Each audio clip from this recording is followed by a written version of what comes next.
There are 1,001 parts that you can buy to upgrade or modify your dirt bike for trail riding, but many of them are just bling, which is another word for useless in my opinion. That's why I've narrowed down a list of the 12 best mods for trail riding based on my experience of 20 plus years and why they actually work. And if you stay till the end, I'll give you a bonus tip that will make more of a difference than all of these mods when it comes to your confidence while trail riding. We'll start with number 12, and that is a pipe guard. So if you're riding in a rocky terrain or logs or just hard ground, all it takes is one little tip over or one little rock smash and your pipe is going to be garbage. And if you're riding a two-stroke, it's even more susceptible, but four-stroke head pipes can get dented just as easily if you hit them right. And there's different kinds of pipe guards. You can get aluminum ones, you can get carbon fiber ones,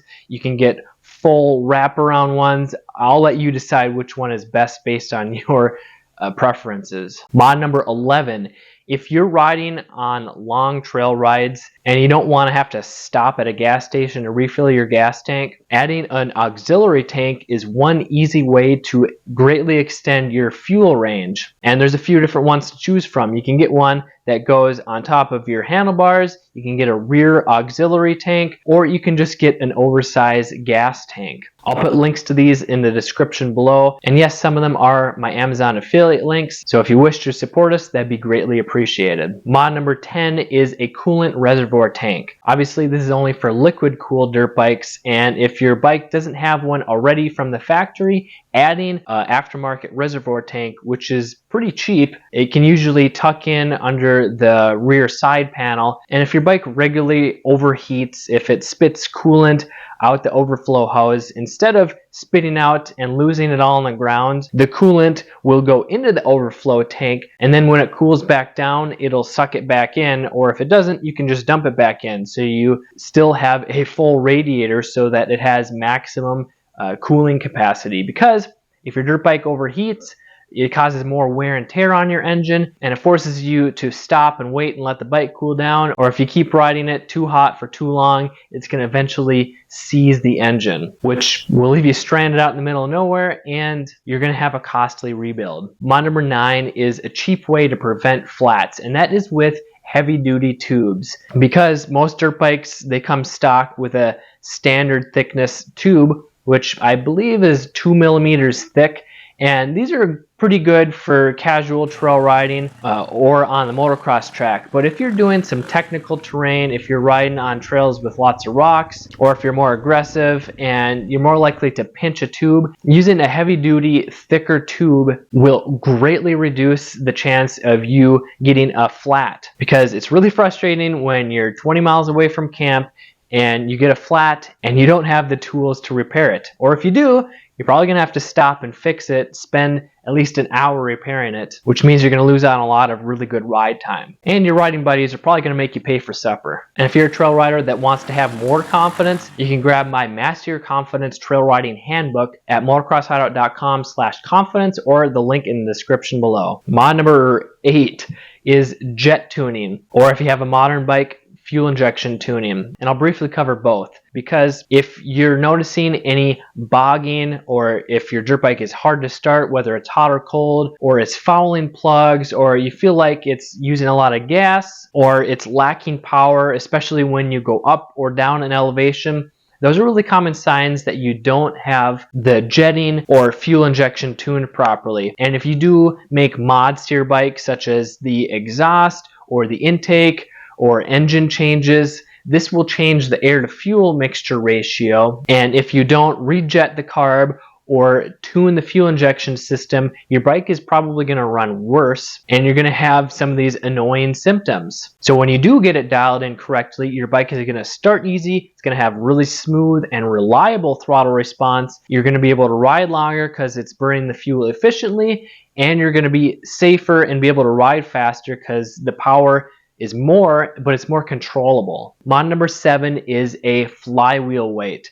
Now, why would you want a flywheel weight? Well, if you're riding a powerful dirt bike with a snappy power curve, if you're riding slippery trails that are wet, or have loose rocks or logs, or the terrain's hard packed and slippery, adding a flywheel weight, it doesn't change the horsepower of the bike. It simply adds weight to the rotating mass of the engine. So this makes it spin up or accelerate slower, so the rear wheel is less likely to break loose. It's going to accelerate slower, and the power that you're making is more likely to translate into traction. Because if you have a lot of power and the RPM spins up really quickly, this causes you to spin up the rear tire and it's going to break loose. So let's say you're riding up a hill and you're giving it full throttle and but then you're losing momentum. Well, it might be because you're spinning the rear wheel. So if you had a heavier flywheel weight, the engine wouldn't spin up as quickly, so you might have better traction and be more likely to get to that top of the hill if it's slippery. Plus, the extra weight helps prevent stalling, because since the engine will accelerate up slower, it'll also decelerate slower. So if you're struggling with the engine stalling when you come into a tight corner, because it revs back down so quickly, well, a flywheel weight can help with that. Mod number 6 is an exhaust or a spark arrestor silencer. So if you're riding here in the US, if you're riding state trails, you need a USFS approved spark arrestor. Now, whether you believe these work or not, they're required, and it's not only important to prevent fires, but it's also important to keep the sound down. I like a nice sounding exhaust myself. But when it comes to keeping trails open, keeping tracks open, having a quieter dirt bike can go a long ways to help preventing trails or tracks from being shutting down. Because all it takes is one annoying neighbor that doesn't like you having fun to complain, and they get everyone shut down. So do the rest of us a favor and use a proper, quiet, or legal exhaust on your dirt bike. Trail riding mod number 5 is a skid plate. If you're riding on trails with logs or rocks that can come up and hit your frame, or if you tip over and it can hit your engine case, adding a skid plate can really give you a lot of protection for your frame as well as your engine cases, because if a rock pokes a hole in your engine case, well, then your riding is probably done for the day, unless you have like JB Weld and some good tools to do a patch repair. But in the long term, having a skid plate can almost completely prevent those catastrophic failures or really bad damage to your frame. And you got aluminum versus plastic. I personally like the plastic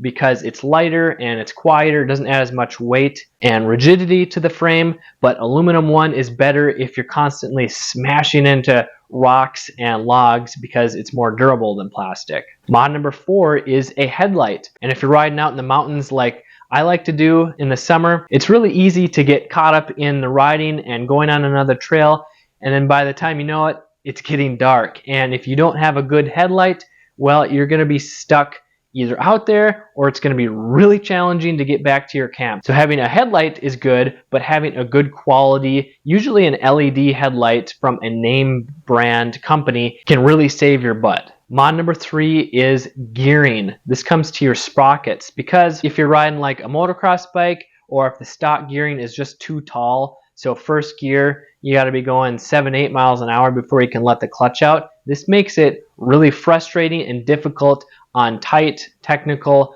trail sections, because you're constantly having to slip the clutch, use the throttle. It's going to really heat up the clutch and the oil and the entire engine of the bike, especially on 4-strokes. And this is a really common cause of your bike overheating, spewing coolant out, steaming. So if you go with a smaller front sprocket or a larger rear sprocket, this will lower the first gear so that you can ride at a lower speed without having to slip the clutch as much. Mod number 2 is having the right hand guards. There are a few different styles. You can have the lightweight open end style, which is good for like hitting small brush or nothing really solid. They're nice and lightweight. It'll basically just protect you from some roost and some light branches. But if you really want to protect your hands from smashing into trees, or your levers from breaking when you hit the tree or when you tip over, having some aluminum full wraparound hand guards can really save you from a hand or a wrist injury,